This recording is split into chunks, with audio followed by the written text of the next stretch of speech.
Alright, y'all, so I made it back. What you doing? What you doing? PJ, what you doing? Morning, everybody. Jason, PJ, Hollis Farms. I did something I ain't done in a long time. I slept in just a little bit this morning. I didn't get up till about daylight, but anyway, I made it on down. I'm gonna do a few things. I'm fixing to, I got a couple of things. I got I'll show y'all this in a minute. I got this. I'm gonna work on my equipment just a little bit, and then we got to do some feeding and looking around, and then we'll just see what all we can get into today.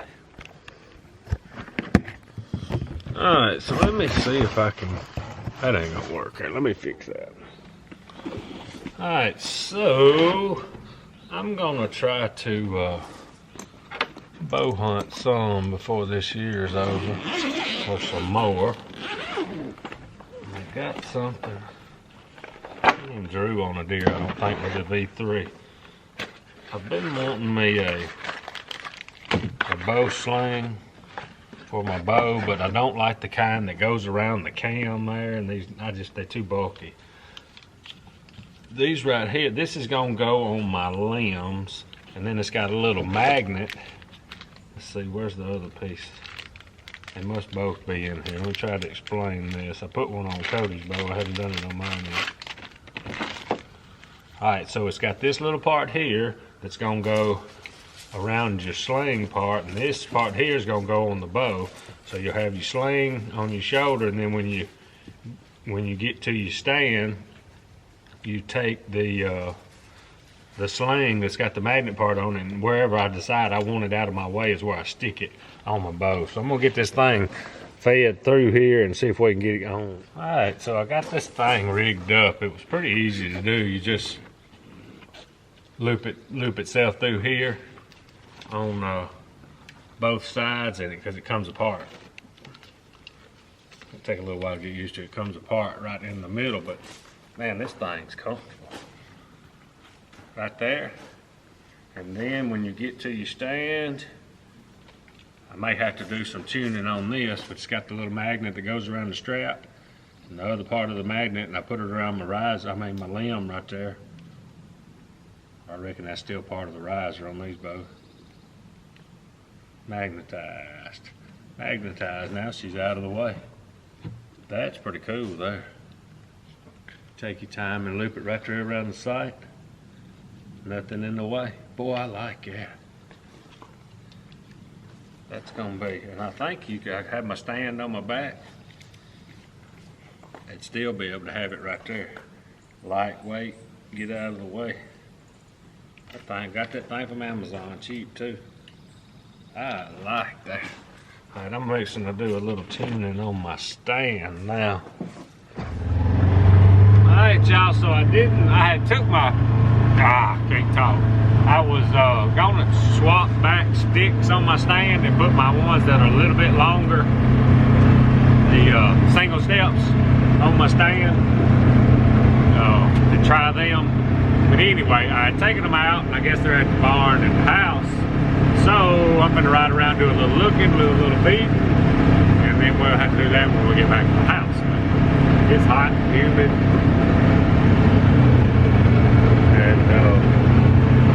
That's where we at. We're just gonna do a little looking around. All right, y'all, so I made it back. Not a whole lot going on today. Let's do another big buck story on this one right here. So I some of these early on, that sun's kind of bright, ain't it? Let me see if I close these blinds. Where'd the string go? If it gets, I was worried about light, but it may be. Now, that may be better. But anyway, this deer right here, like I said, some of these I remember them like they was yesterday. Oh, I think we did this one last time. That was my third buck. All right, this deer here, the later in life, the harder it is to remember them. But this deer here was, I was 11. That was the next year after the one we just looked at. 9 point, like I said, this place that we hunted at, Had a front field, a back field, and then kind of off the side a middle field. And didn't use the middle field a lot, but the front field and the back field we used a lot. Afternoons I usually ended up in the back field. Mornings, especially when it was super cold, they always put me in the front field because I was closer to the truck. Because I couldn't sit there long and I'd be cold. And I'd end up back in the truck warming up. But anyway, this particular morning it was cold. There was a creek that kind of run behind it. It wasn't really a creek, it more just held water, like I don't know, when it overflowed or when the water got big it kind of ran out, but most of the time it just kind of held water. But this particular morning it was cold, cold, cold, because I can remember that ditch or creek, whatever you want to call it, it was froze. And I knew that morning I wasn't going to be able to be there long. And cold, cold, that thing was iced over, it was crunching getting to the stand. I was in a shooting house on a field, which is kind of odd for me to do in the mornings these days. But anyway, that's where I was, because I was so little. I'd started soon after that getting in trees and all. I did it during that time bow hunting, but not when it was that cold. But anyway, so I climb up in there and look, it hadn't been daylight long at all. I'm gonna say I killed this deer by about 6:30 if I remember right. Didn't have a watcher on, but it was early. Cameras going in and out of focus. That's a good deer though. But anyway, I never forget, I'm facing this way. The ditch that holds the water is behind me, and it comes almost behind the shooting house, but not all the way, and kind of peters out. But anyway, I hear the ice breaking, and you just almost know what it was. And like I said in the earlier videos, didn't have any binoculars. So I got my rifle stuck out the window. I'm already about cold. I ain't been there 30 minutes. It's probably 20 something degrees. But anyway, it's still dark. This bad boy, or just barely daylight, and this bad boy steps out. I don't know, probably 100 yards or so. And I forget what I was shooting then. I may have still been shooting. Can't remember if I still had the bar. No, I should have either been my 243, and I may have shot enough that had run off that Daddy had let me shoot his 270. But anyway, I remember shooting the deer and dropping him in his tracks. Boom, 100, 150 yards, whatever he was. He just drops in his tracks.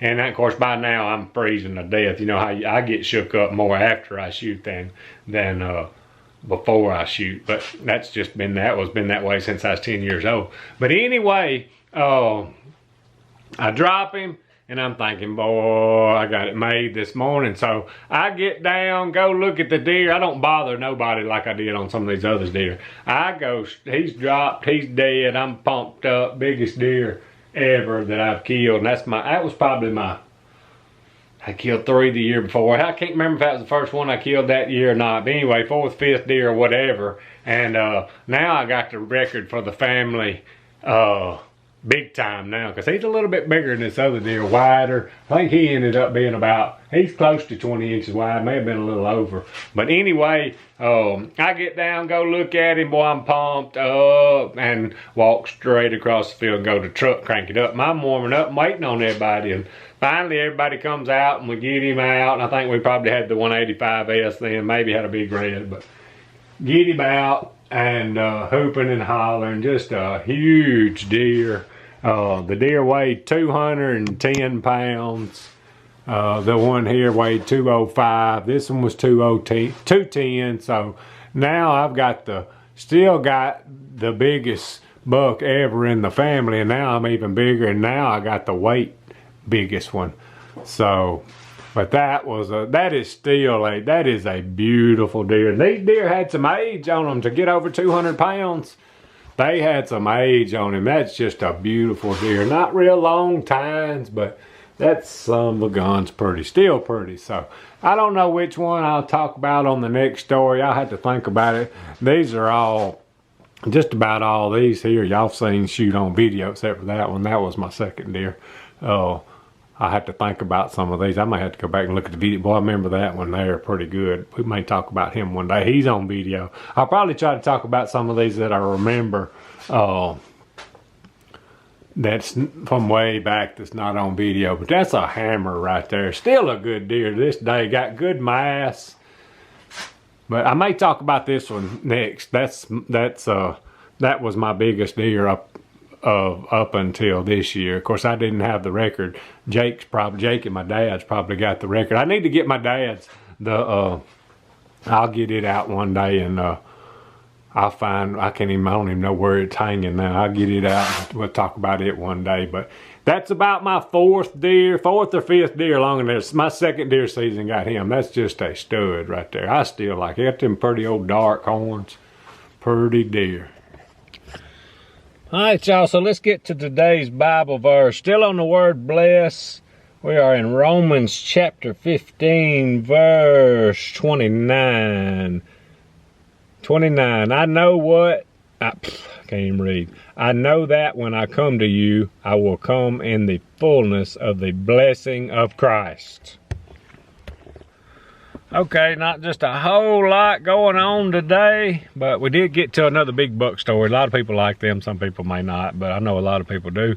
And they are pretty interesting to go back for me to remember them and talk about them. But anyway, I've got to call it a day today. Appreciate y'all watching. Out of here.